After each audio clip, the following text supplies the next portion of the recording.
आपका स्वागत है और अब आपको सीधे लिए चलते हैं गुजरात, जहां प्रधानमंत्री नरेंद्र मोदी इस समय दौरे पर हैं। चाहिए था कि नहीं होना चाहिए था। आज नई रेल लाइन और बाईपास के रूप में हम सभी की एक कामना पूरी कर रहे हैं। भाई और बहनों, आज मैं आपको एक हैरानी की बात बताऊंगा। आप सबको ये जानकर के बड़ा आश्चर्य होगा कि आज जिस तारंगा हिल, अंबाजी, आबू रोड, महसाना, ये जो रेल लाइन का शिलान्यास हुआ है ना, देश जब गुलाम था, अंग्रेज जब राज करते थे, अंग्रेजों के जमाने में ये रेल लाइन बनाने का फैसला अंग्रेजों ने 1930 में किया था। यानी करीब करीब 100 साल पहले फाइलें पड़ी हैं। इसकी परिकल्पना अंग्रेजों के जमाने में हुई थी। यानी इस क्षेत्र में रेल लाइन की कितनी अहमियत थी, रेल लाइन की जरूरत कितनी थी, ये 100 साल पहचाना गया। लेकिन साथियों, शायद ये काम भी परमात्मा ने, मां अंबा ने मुझे ही करने के लिए कहा होगा। दुर्भाग्य से आजादी के बाद ये काम नहीं हुआ। आजादी के इतने दशकों तक ये फाइलें सड़ती रही। जब मैं गुजरात का मुख्यमंत्री था तो इसके पीछे लगा हुआ था, इसका प्रस्ताव रखा था, लेकिन तब हमारी कोई सुनवाई नहीं हुई। सरकार कुछ और थी। ये हमारा सौभाग्य है कि आज जब देश आजादी के 75 साल पूरे कर रहा है, तब हमारी डबल इंजन की सरकार को इसे माता के चरणों में समर्पित करने का अवसर दे दिया है। इस रेल लाइन से और बाईपास से जाम और दूसरी समस्याओं से तो मुक्ति मिलेगी ही, साथ ही मार्बल उद्योग को भी बल मिलेगा। वेस्टर्न डेडिकेटेड फ्रेट कॉरिडोर का एक बहुत बड़ा हिस्सा इसी क्षेत्र में है, जो आज चालू हो गया है। डेडिकेटेड फ्रेट कॉरिडोर से यहां का मार्बल, और हमारे किसान तो यहां आलू की खेती करने में मशहूर हो गए, अब सब्जियों की खेती कर रहे हैं, टमाटर की खेती कर रहे हैं, और दूध में भी पीछे नहीं है। ये सारी चीजें बहुत आसानी से उनके लिए रास्ता मिल जाएगा, आसानी से पहुंचाना सरल हो जाएगा। किसानों को विशेष लाभ इसलिए भी होगा क्योंकि आने वाले समय में विशेष किसान रेल भी यहां से चल सकती है। भाई और बहनों, सबसे बड़ा लाभ यहां के पर्यटन उद्योगों को होने वाला है। यहां तो अंबाजी मां स्वयं विराजमान है, और जब मैं मुख्यमंत्री था तो हमने यह 51 शक्तिपीठों का भी निर्माण किया है। मां अंबा स्वयं 51 शक्तिपीठों में से एक है, और हमने सभी दुनिया भर में जहां जहां मां अंबा का स्थान है, उसी रिप्लिका यहां बनाई है। यानी एक प्रकार से ये 51 तीर्थ क्षेत्रों की यात्रा अंबाजी में आने से हो जाती है। लेकिन मैंने देखा है अभी भी लोग इतनी तेजी से आते हैं कि मां अंबा के दर्शन किए फिर भाग जाते हैं। मैं ऐसी स्थिति पैदा करना चाहता हूं कि जो अंबाजी आएगा उसको 2-3 दिन यहां रहना पड़े। इतनी सारी चीजें मुझे खड़ी कर देनी है ताकि यहां पूरा रोजी रोटी बढ़ जाए। देखिए, पास में गब्बर, अब हम गब्बर को बदल रहे हैं, आपको नजर आता होगा। किसी ने सोचा होगा क्या? आज गब्बर तीर्थ के विकास के लिए मैं गुजरात की सरकार की बहुत प्रशंसा करता हूं। अब अजीतनाथ जैन मंदिर, तारंगा हिल, उसके दर्शन भी आसान हो जाएंगे। जैसे पालीताना का महत्व बढ़ गया है, वैसे तारंगा हिल का भी महत्व बढ़ेगा। ये आप लिख करके रखिए। ट्रेन चलेगी तो ज्यादा तीर्थ यात्री यहां आएंगे।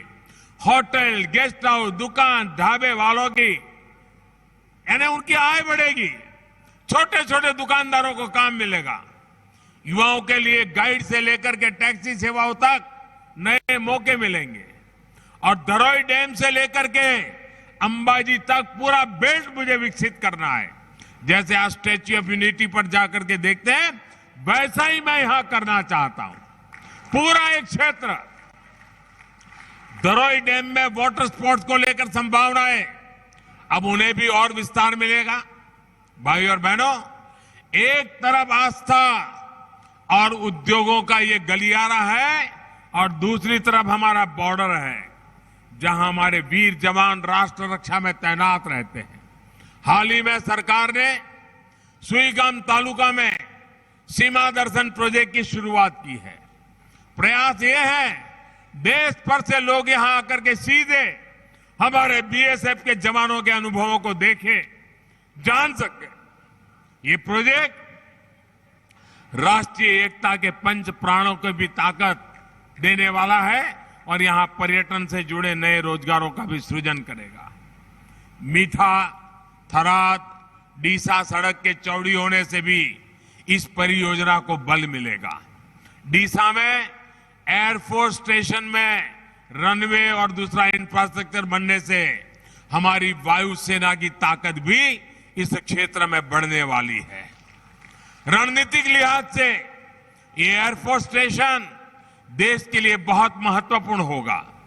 जब इतना बड़ा स्टेशन यहां बन रहा है, तब आसपास व्यापार कारोबार भी बढ़ेगा।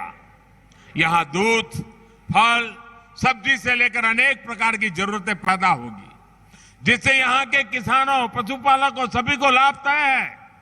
भाई और बहनों, बीते 2 दशकों के निरंतर प्रयासों से बनासकांठा की तस्वीर बदल चुकी है। नर्मदा के नीर, सुजलाम सुफलाम और ड्रिप इरिगेशन ने स्थिति को बदलने में बड़ी भूमिका निभाई है। इसमें बहनों की भूमिका, इस भूमिका में बहनों का रोल बहुत अग्रणी रहा है। बनासकांठा में कभी अनार की खेती होगी, अंगूर की खेती होगी, आलू और टमाटर इतने बड़े पैमाने पैदा होंगे, कुछ साल पहले तक ये कोई सोच भी नहीं सकता था।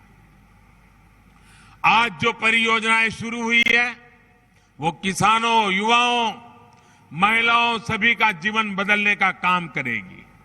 एक बार फिर मां के चरणों में वंदन करते हुए आप सभी को विकास परियोजनाओं की बहुत बहुत बधाई। आपका भरपूर आशीर्वाद हमें ऐसे ही मिलता रहेगा, इसी कामना के साथ बहुत बहुत धन्यवाद। અને પહેલા તો મારે તમારી માફી માંગવી પડે કે મને આવતા મોડું થયું, મને અંદાજ નહોતો કે હવે મેં કહું અહીંયા સીધા નીકળીશું ને પહોંચી જઈશું, પણ રસ્તામાં એટલી મોટી સંખ્યામાં બધા ગ્રામજનો ઉભા હતા, તો સ્વાભાવિક રીતે મારું મન થતું હતું એમને પગે લાગવું, અને એમ કરતા કરતા પહોંચવામાં મોડો પડ્યો, એટલે આપ બધાએ રાહ વધારે જોવી પડી, એ બદલ ક્ષમા માંગુ છું। પણ આપણા બનાસકાંઠાના ભાઈઓ, અને હવે તો બાજુમાં આપણું ખેડબ્રહ્મા પણ, અમારો સાબરકાંઠાનો પટ્ટો પણ આને જ પડે। આપણે બધાએ વિકાસ અને પ્રગતિના નવા શિખરો સર કરવા છે, અને આ 25 વર્ષ આપણી પાસે મોટો મોકો છે ભાઈઓ। આજે દુનિયામાં લોકોનું ભારત માટેનું આકર્ષણ વધ્યું છે।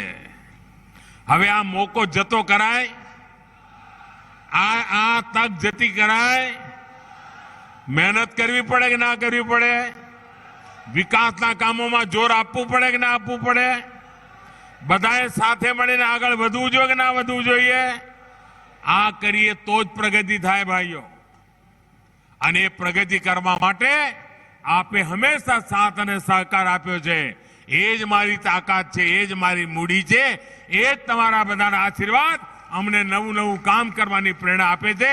એટલે આ માતાના ધામમાંથી આપ સૌનો, સૌ ગુજરાતવાસીઓનો હૃદયથી આભાર વ્યક્ત કરું છું।